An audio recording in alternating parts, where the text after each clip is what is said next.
My definition of the cross in your life is something you would give to anybody, anywhere, under any condition. No questions asked, you'd give it away. Because the cross is what kills you. It crucifies you. And it can be very different to what you think. Like as we go through these writings, Louisa will accept the crown of thorns from Jesus. She will accept to carry the cross. But there's one thing she can't take, and she keeps on complaining about it for about at least 15 volumes, and that is the deprivation of the Lord.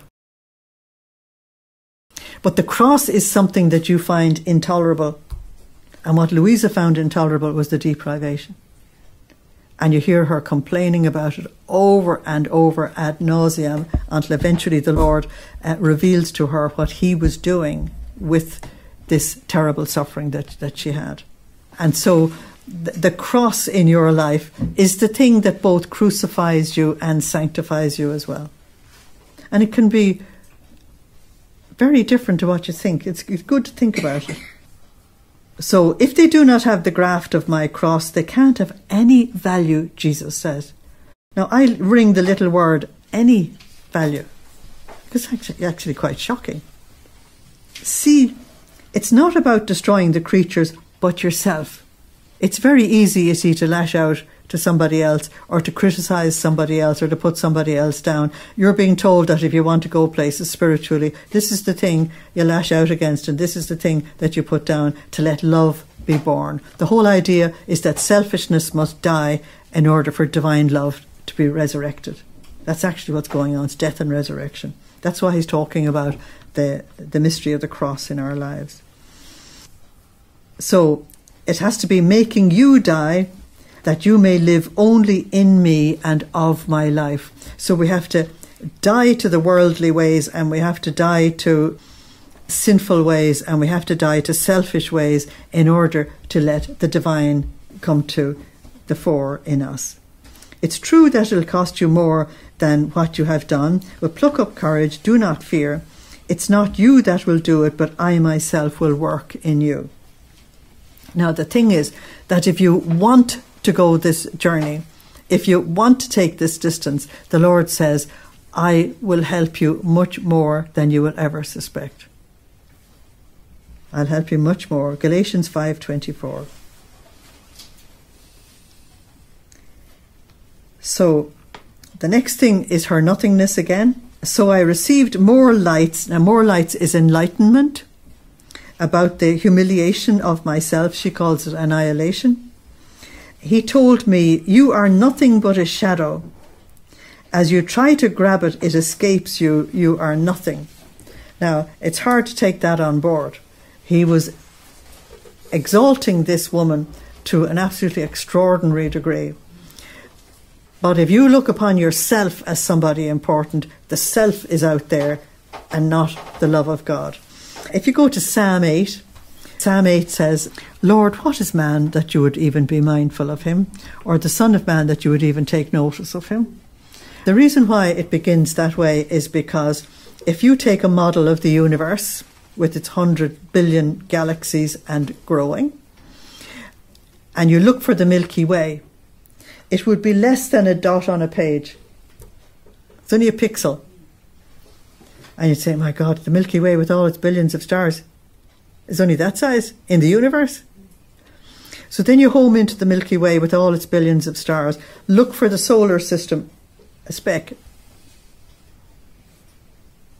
Look into the solar system and look for the smallest little rock that's tumbling around the sun, and it's Earth. A speck of a speck of a speck in the universe. If planet Earth is a speck of a speck of a speck in the universe, you will understand why the one who created all of this and governs all this and sustains all this in being would say to me, actually, you're nothing. Does that make sense? But it doesn't mean you're nothing in the sense you've no value, because Psalm 8 goes on and says, and yet you made him little less than a god. With glory and honour you crowned him, giving him power over all the works of your hands, putting all things under his feet. How great you are. You see, we have to get into this truth of our nothingness to allow the Lord to do what he wants to do, to give us all this glory and praise. It's incredible. So that's Psalm 8. She said, I felt so annihilated because she thought she was being put down, that I would have wanted to hide in the deepest abysses, but I saw myself incapable of doing it. I felt such blushing that I remained mute. While I was in this undoing of my nothingness, he said to me, draw near to me and cling to my arm. I will sustain you with my hands and you will receive strength. You are blind, but my light will serve you as guide. That's Psalm 13, verse 3. Open my eyes, O Lord, lest I sleep in death, lest the enemy say, I have overcome her.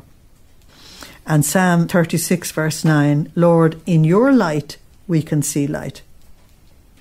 Now, all of us have eyes, but if this room was in total darkness, you wouldn't see much, would you? You need light in order to be able to see. Lord, in your light, we see light.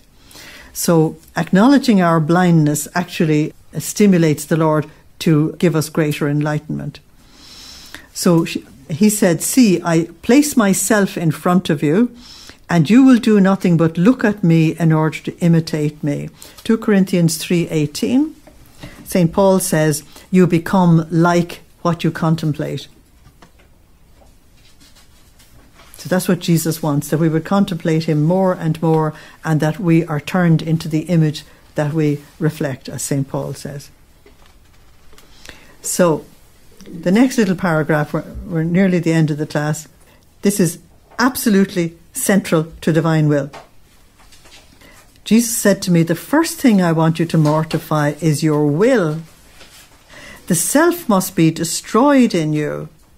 That's really put aside. I want you to keep it sacrificed. That's what I mean, put aside all the time, because it'll be there all the time. I want you to keep it sacrificed as a victim before me, so that your will and mine will become one. Aren't you happy? Huh? Aren't you happy about what? I'd be very happy if your will and mine were one, certainly, but getting there is another matter. Your motto in divine will, do you know what it is? Not my will, but thine be done. That's the motto we all have to have. And we take it directly from Jesus. It's not my will. Now, if you say that to the Lord and mean it, he will give you plenty of opportunities to put it into practice. Because people will cross you. You're leaving the house and you've decided you have to go somewhere at exactly 2:30 in the afternoon, and then somebody else in the same house says, but I want the car at exactly 2:30. Ta-da! Who's going to give in? Not my will, but thine be done. But the Lord is giving you an opportunity to put your will aside. Not my will, but thine. Not my will, but thine. Not my will, but thine. And if you keep saying it, you'll eventually actually mean it. Instead of saying, oh, okay, this time you can have it. That's not it, you see. That's not it. It's really surrendering the will. And so the biggest mortification, and Jesus admits this in the higher volumes, the greatest mortification is not actually doing without food or anything like that. It's letting go of your will. Have you ever had a conversation with someone and they stuck absolutely tenaciously to their own opinion, regardless of any evidence that anybody else gave them? Now, they have a real problem with the will.